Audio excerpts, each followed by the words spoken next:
Hey there, this is Perch, and I need your help. This is the show about needing your help. So I don't have a big audience. I'm nowhere near the other YouTube creators and the people who boast thousands of people. I mean, I can't even monetize. I mean, I can't even insert ads into these things. So it's terrible for me. But I need your help. So I'm calling on the people listening to the show. Please help me out here. I've got some questions for you. So I need your assistance, if you don't mind. If I, you can spare me some time, some of your thinking. So, number one, currently I'm doing these shows with good old iPhone voice memos and AirPods, and that is there's one in the ear. I'm driving. You can hear honking and people screaming at me out the window, and I've got old voice memos turned on and I'm recording it. And the audio quality is not great. When I hear other shows, I hear better audio quality. As silly as it sounds, it just became very convenient for me to, go on the commute, chat with you guys a little bit. It's like a coffee chat. I don't know what it looks like from outside the car. I'm sure I look like a crazy person. But if there's a better way to do this, can I? Can somebody speak up? Like, is there an app? Should I be using GarageBand? Is there a way to make it not sound so tinny, so you can hear my nice, rich, melodious, very sensual voice coming through the thing? That would be great, because there's probably a better way to do it, and everybody's cracked it, and I am just not bright enough to figure it out. So that's help number one. If that's something that could be done, that would be great. Help number two. So I've gotten a lot of great topics and great things you want to hear. I'd love some more. So what is it that you want to know? What kind of minutia do you want to hear? I did a little show on kind of retail nightmares, and I have some others queued up. But then I got some feedback, got some people kind of commenting in, going, "We don't care about those stories. We don't want to hear about it." Maybe it's the puke in the story that bugged people, but it did not seem to be popular. So I've held off on doing more of those, but I have a million stories. What do you want to hear? To some extent, I'm just getting on this thing, and I recorded a ton of shows before anything launched on the channel. So I had no idea what would be popular, what's not. I look at the analytics, but I'll be honest, the YouTube analytics it's not that they make little sense to me. There's little value out of what I see. It's like, oh, here's some people. I guess after enough time, I can get some gender breakdown of men or women or not, no answer of who's listening to the video. I don't know what that does for me. It doesn't matter. So I kind of have taken this approach of I come in, I talk what's on my mind, I talk about a topic that maybe I talked about earlier in the day or that I think is interesting, that's been a good conversation in the past, and I just kind of feed it out. But is that good for you guys? Would you rather hear more themes, more reviews, more what do you want? That would be great to get some feedback on that. I don't do too many reviews. I should do more. Again, that seems like ground that's really well covered right now. There's a lot of people doing reviews. I kind of intend to do more, but probably what I'm going to do is more backward reviews, not kind of the current comics out today. But is that what you want? Would you really love to hear my opinion on every new comic that came out this week? I can do that. So just kind of let me know. And then here's the last bit of help I need. If you guys can give me some advice or some input. And this one's a really sticky, hard one. This was a really, really hard one because I find myself in the uncanny valley of comic social commentary. And what I mean by that is I try and look at everything, I want to say level headed. I kind of take a very, I've said this before, I take a very pragmatic view of comics and culture and what's selling and what's not. And the hero in everything that I say is always based on um, here's kind of what the numbers show. Here's what the facts are, if you will. And that's kind of my guide. That's my guiding principle. I think I can say, hey, Iceman is not selling in the comic shop. The numbers are low. I struggle to get people to connect to it. I'm not really going to make a judgment of if it's bad for readers or good for readers or why it's not clicking. I'm just going to go with the facts. The facts are it's not clicking.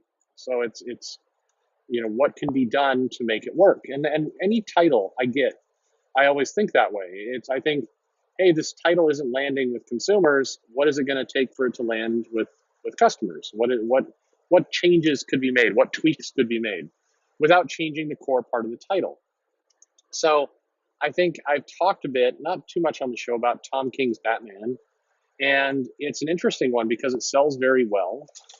It's a nice, reliable, very strong selling book, but there is also a pretty healthy amount of grumbling about the book. And so I have this internal kind of built in worry that one day customers are going to come in and go, um, all right, I'm done. I'm done. I've had enough. And they're going to opt out. And then suddenly, you're stuck with way over ordering. And that's kind of an irrational fear. People don't just decide one day in mass to just stop buying something. It tends to be a trickle effect. So it's not going to happen overnight. But I have trouble balancing it sells really, really well in the shop, and there's a lot of grumbling that go on. And I'm not talking online, I'm talking actually in the shop. There was a lot of grumbling over the wedding, and then there's kind of this, well, I'm sure this is just a, kind of a hiccup in the wedding, and they'll probably get married in issue 100. Okay, maybe. I mean, who knows? That's a prediction. But that that discord always, I've been tuned over time, over the years, to really pay attention to things like that, things where I'm getting two contradictory pieces of information at the same time. Another great example from the past is the Ultimate comics were selling really, really well, but there was an kind of groundswell of grumbling about them, and eventually they did start to taper off pretty quick. But those kinds of moments are always worrisome. So the help I need from you is kind of along the same lines of, this is my approach. I try and take the numbers, I try and assess them evenly. I try and say, here's what I see. This works. This doesn't work. Here's where I see some flaws, and I try and do it fairly unemotionally. I don't want to get into the outrage. I don't want to, go and praise comics for virtue reasons. I also don't want to go rip up comics either. I mean, again, I'm not very unemotional all the way. I'm not casting any judgment on the people that do, but that's not my style. So I'm giving you kind of the straight story, if you will.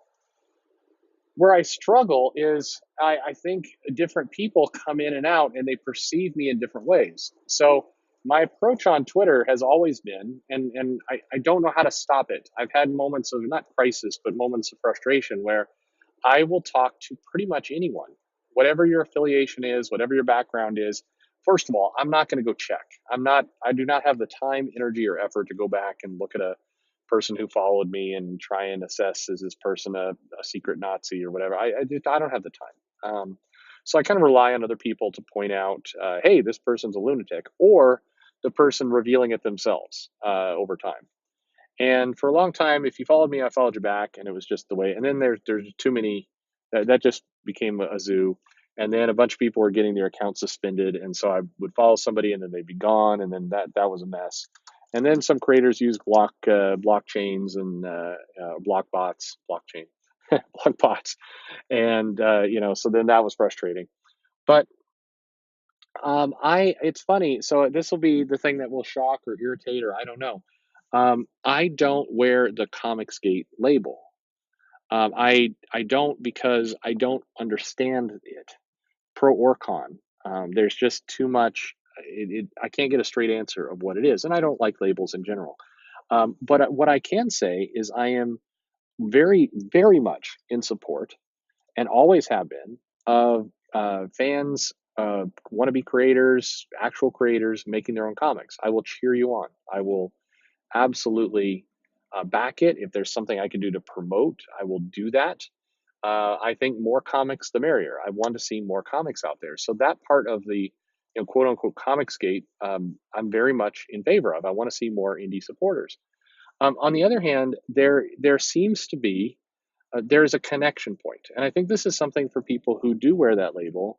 They got to really examine kind of what's going on, because whether you like it or we don't like it or whatever, there is an association to Comicsgate with sexist, women are bad, or minorities are bad, or gay people are bad, or just there's or harassment anywhere in that bucket. There's an association that's taken place. And the thing I struggle with, and I really do struggle, and I'm looking for some advice and some thoughtful feedback from all of you guys on it, is the answer that a lot of people give is, well, that movement, that name is forever associated with these bad things, these bad individuals who have done bad things. But if you're coming in and you're saying, "Hey, I want to support indie comics. I want to push for, some real conversation around price point and marketing and how comics are done. I want to have some fun that doesn't hurt anyone, but just have some fun." Why is it that a handful of bad apples are basically defining this group of people? Because people will come on to Twitter on a regular basis and say, "Oh, that Perch, he is a bad actor. He is, a secret closet misogynist. He hates gay people, and he's terrible." And I don't know how much clearer I can say.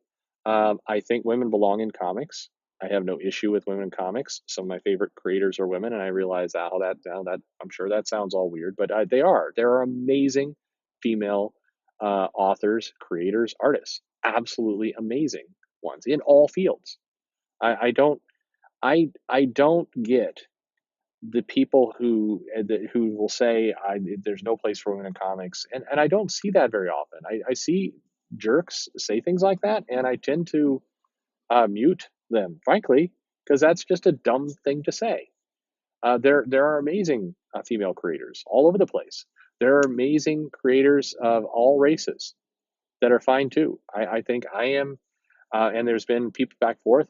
Uh, Brian Edward Hill, I think, is a really nuanced, clever creator. Priest is another excellent creator of just really, really talented. And there's tons of good creators. Just like there's tons of good Asian creators, white creators, Hispanic creators, all kinds of different people. And just like there's some crappy ones too. There are crappy white, black, Asian, Hispanic creators all over the place. There's good and bad. There's good and bad creators. Period. This isn't me saying, "Oh, I don't see color." I'm saying that in terms of who belongs in comics, the answer is yes. Everyone, you belong in comics, all of you. And I mean, I don't know who's making that argument. And for the people who use the tag and are kind of identify with the movement, how do you clear yourself from that silliness? Because it is silliness. It drags everyone down, and unfortunately it seems to eliminate healthy dialogues about, hey, comic marketing needs to improve. Hey, what about the price point? How do we find comics to get somewhere else? It's sucking the air out of the room. We're never getting to that stuff, and that's it's ridiculous. So, but where I find myself often is that I'll say something like, "Hey, you know what? Well, okay, Eternity Girl by Mags Visaggio. It sold well. It sold unexpectedly well. It did not sell Batman well, but it sold out, and it didn't sell out 2 copies. It sold out of 25 copies, and there were people asking for more, and I went and got more. And so I posted on Twitter, "Hey, this comic sold well," because a lot of people were posting like, "Oh, this person, this woman's just getting a job, doesn't deserve it." I'm like, "Well, okay, but the comic sold well, so goodbye my book." And Meg Saggio, I think, came in and said thank you or liked the tweet, or I don't know, some thumbs up. And then people came to Mags and said, "Oh, you shouldn't like this Perch guy. He's a sleeper, transphobe person. Did you realize who he's following? Do you realize he's friends with some people?"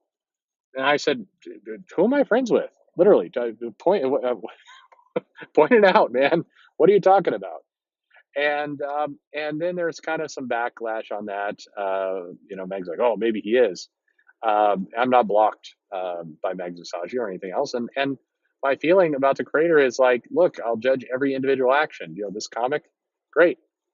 Trolling and saying weird things on Twitter, not great. Saying nice things on Twitter, great. I mean, whatever. I mean, everybody does good and bad things all day long. I'm going to take them as they come, because if I try and pre-predict some of these things, it's the path of that's the path to crazy. Very, very quickly, it's the path to crazy. So, but how do you I basically got a lot of people irritated on both sides. I got the Comicsgate audience saying, "Oh, look at him talking to this person who we hate, you know, who's a jerk. You shouldn't talk to that person." And I got the other side going, "Hey, you shouldn't be corresponding with the Comicsgate people at all. You're bad." And it's like from both sides. And it's like, dude, I mean, come on, all of you, come on. We have to talk to each other. I think I'm very disappointed by the pros who choose to use massive block bots. Al Ewing uses severe amount of block bots. He shouldn't do that. It's bad. He's cutting out people who are fans who want to talk about his work who are not crazy people. It's just this big swath of of people that are getting isolated. And look, at the same time, he can do what he wants. It's his social media network. If he feels like this is the best way to approach it, fine, do it. But don't be surprised when some people are ticked about it. Of course. And on the other end, I mean, to the people in Comicsgate, I mean, good lord, if somebody says, "Hey, I like this Captain Marvel issue," they don't. That doesn't automatically make them a cuck and all the rest of this nonsense. Or just they like the comic. God bless America, man. Good, like the comic, buy the comic. That's their business. That's the person who's buying the comic. It's their business. If they like it, hate it, wish they didn't buy it, wish they could buy five more. Hallelujah, And this isn't just coming from a store perspective. This is coming from a human being perspective. People should like and consume what they want to consume, and that's and that shouldn't automatically make them terrible people. But how do you handle? Are any of you out there like this? Do you feel like you're trapped in the middle of this weird war, and at various times one side or the other just enlists you to do things? It just that seems sad to me, that if that's where we're at, we shouldn't be there. I mean, I'm not going to like everything. I think nobody's going to like everything. I don't. I don't know. It's a weird place to be, so I need your help. What should we do? What do you do? Help me help everyone. Help others. Like what? How do you navigate this world of two kind of social conflicts kind of coming at each other? And it's not a middle ground, because I have opinions, people have opinions, so it's not taking a middle of the road. It's just saying, look, if I don't go all in on your ideology, that can't make you an enemy. And I think if you say, I've got problems with modern comics, I've got problems with the price point, I got problems with the marketing, I got problems with some of the quality, that shouldn't automatically suddenly attach you to, I don't want minorities or women to be in comics, because that's stupid. And I think I can post tweet after tweet after tweet. I have no problems with women, minority, LGBTQ. They be in comics. Make all the things you can. I can post that, once a week, every week. But will that help? I don't know. I doesn't seem like it. That just seems stupid to me. I think if I ever post something that feels sexist, racist, homophobe, whatever, man, I hope the people who are following me, I hope you call me on it.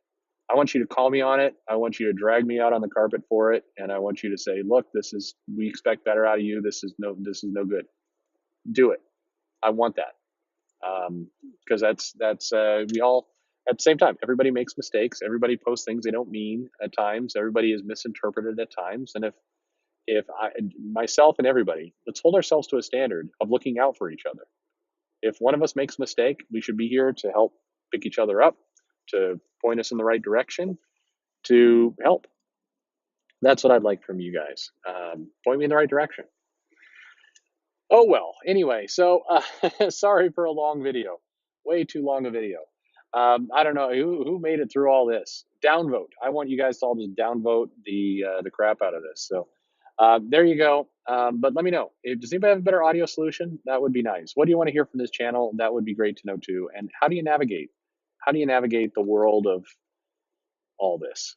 And when do you just stop caring? Which I care very much about what people say, and I care very much about your opinions and all the rest. But there does become a limit where it's like, look, if you're gonna listen to everything I have to say and come away with a conclusion that I don't want women in comics, then I don't know what you're hearing. But it's not what I'm saying.